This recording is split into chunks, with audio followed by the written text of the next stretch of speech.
Hello, fidèles auditeurs, et bon retour à cette série de lecture du livre de Stormy O'Martin qui nous fait énormément du bien. Et le livre est dénommé « La prière d'une épouse efficace ».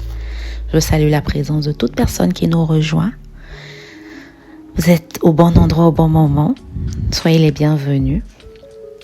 Et bon retour à tous ceux qui sont nos fidèles auditeurs que j'appelle affectueusement fidèles challengers. Aujourd'hui, nous lisons le chapitre sur son obéissance à la page 183. Prions, Père, te bénissons. Merci pour ce moment. Fais-nous du bien. Au nom de Jésus. Amen. Lise était préoccupée par son mari Jonathan qui ne grandissait pas autant qu'elle sur le plan spirituel. Sa relation avec le Seigneur s'approfondissait de jour en jour, tandis qu'il semblait faire de plus en plus marche arrière. Elle était frustrée devant ce manque d'engagement spirituel parce qu'elle aspirait à avancer et à vivre avec lui de nouvelles expériences dans ce domaine si vital de l'existence. Elle ne voulait pas être le champion spirituel de la maison. Chaque fois qu'elle abordait le sujet, Jonathan protestait, arguant que sa carrière absorbait trop pour qu'il ait le temps de prier et de lire la Bible. Ses voyages d'affaires l'amenaient souvent à être absent le week-end, si bien qu'il allait rarement à l'église avec Lise et les enfants. Ce qui la gênait le plus, c'était que tout cela ne semblait pas le gêner. En tout cas, pas jusqu'à ce que son travail finisse par le dépasser et le submerger. Tandis qu'il était de plus en plus stressé, Lise voyait à quel point il était épuisé.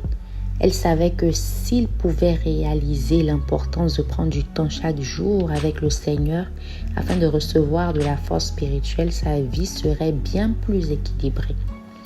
Elle savait tout autant qu'il n'était pas prêt à l'entendre le lui dire. Lise savait que Dieu appelait Jonathan à faire un pas d'obéissance, mais elle décida de ne rien lui dire. Au lieu de cela, elle pria pour lui chaque jour afin qu'il ait de plus en plus soif de Dieu dans sa vie. Quoiqu'elle pria pendant des mois, sans changement visible, il lui annonça calmement un beau matin « Je vais au bureau de bonne heure aujourd'hui pour avoir du temps seul avec le Seigneur afin de faire quoi que ce soit d'autre. » Avant de faire quoi que ce soit d'autre, elle remercia Dieu silencieusement. Depuis lors, à de très rares exceptions, il a quitté la maison plus tôt pendant la semaine afin de lire sa Bible et de prier dans son bureau. Cela dure depuis 2 ans et sa discipline spirituelle a aussi généré une discipline physique. Il fait de l'exercice, mange de façon équilibrée, perd du poids quand il le juge utile et a retrouvé une nouvelle énergie. Dieu seul pouvait faire cela pour lui. Si vous observez bien votre mari et que vous le voyez marcher sur un mauvais chemin, devez-vous dire quelque chose? Si oui, jusqu'à quel point et quel sera le bon moment pour le lui dire? J'ai trouvé que la meilleure façon d'évaluer ces décisions est de les amener d'abord à Dieu pour qu'il les sonde en les plaçant sur ses balances. Peut-être vous indiquera-t-il de rester tout simplement silencieux et de prier, comme il a fait pour Lise. Mais s'il vous conduit à parler à votre mari d'une question délicate, il y a bien plus de chances que Dieu puisse lui parler à travers vous si vous avez pris le temps de prier auparavant. Tout ce qu'il pourra percevoir comme une sorte de harcèlement produira l'effet inverse. Mieux vaudrait garder le silence, prier, que ses yeux s'ouvrent à la vérité et que son cœur soit convaincu. Sera bien plus efficace que de lui dire ce qu'il doit faire. Vous pouvez l'encourager à faire ce qui est juste et à prier pour lui afin qu'il fasse de bons choix. Mais en dernier ressort, c'est la voix de Dieu qui aura toujours le plus grand impact. Aucun homme ne peut recevoir tout ce que Dieu a pour lui s'il ne vit pas dans l'obéissance. Jésus, qui tournait jamais autour du pot, a dit: si tu veux entrer dans la vie, observe les commandements. Matthieu 19, verset 17. Il savait que rien ne donnerait autant de paix et d'assurance à un homme que de savoir qu'il fait ce que Dieu veut qu'il fasse. La parole de Dieu promet qu'en obéissant à ses voies, votre mari trouvera miséricorde. Psaume 25, verset 10. Paix. Psaume 37, verset 37. Bonheur. Proverbe 29, verset 18. Plénitude. Proverbe 21, verset 5. Bénédiction. Luc 11, verset 28. Et vie. Proverbe 21, 21. Ne pas vivre dans l'obéissance a des conséquences redoutables. Proverbe 15, 10. Les prières restent inexaucées. Proverbe 28, verset 9. Et l'on est incapable d'entrer dans les grands projets de Dieu pour nos vies. 1 Corinthiens 6, verset 9. Marcher dans l'obéissance n'est pas seulement un rapport avec le fait de garder les commandements de Dieu, mais aussi celui d'être attentif à ses directives spécifiques. Par exemple, si Dieu dit à votre mari de se reposer et qu'il ne le fait pas, c'est de la désobéissance. S'il lui a ordonné de cesser de faire un certain travail et qu'il continue, c'est aussi de la désobéissance. S'il lui a dit de déménager à un endroit spécifique et qu'il ne le fasse pas, c'est là encore de la désobéissance. Celui qui fait ce que Dieu demande bâtit sa maison sur le roc.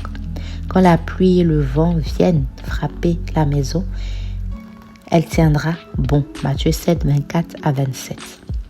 Vous ne voulez certainement pas être le témoin de la destruction de votre foyer à cause de la désobéissance de votre mari dans quelque domaine que ce soit. Certes, vous n'êtes ni sa mère ni la Gestapo, mais votre rôle est de prier et de parler après avoir reçu les ordres de Dieu. Si la désobéissance de votre mari envers Dieu a déjà provoqué des dégâts dans votre foyer, sachez que Dieu honorera votre obéissance et qu'il veillera à ce que vous ne soyez pas anéantis.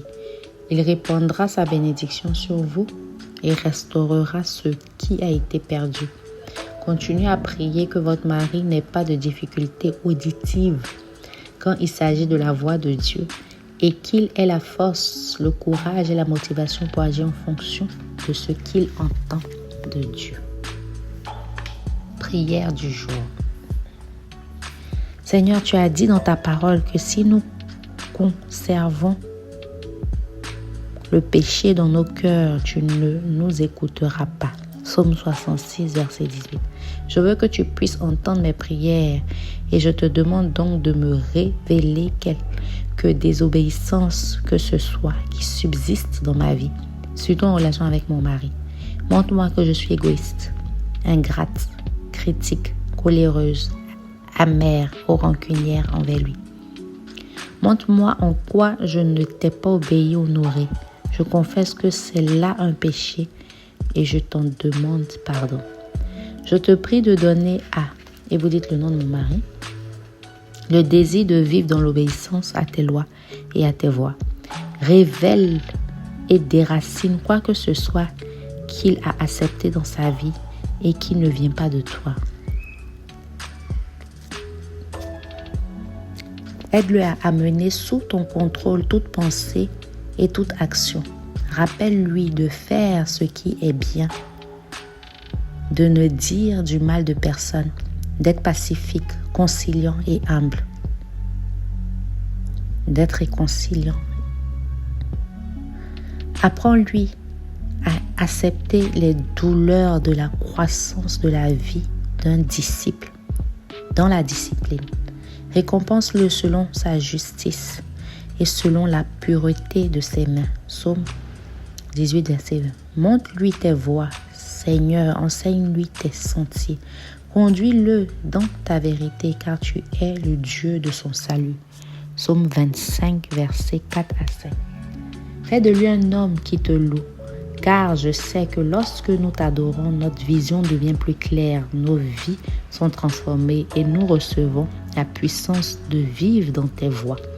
Aide-le à entendre tes instructions spécifiques et rends-le capable d'y obéir.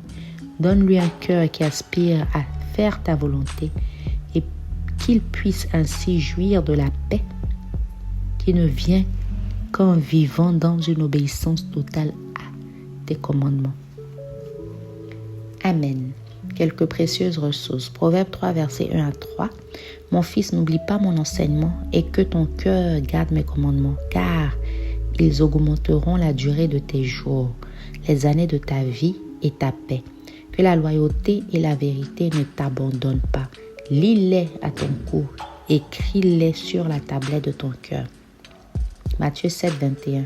Quiconque me dit Seigneur, Seigneur n'entrera pas forcément dans le royaume des cieux, mais celui-là, seul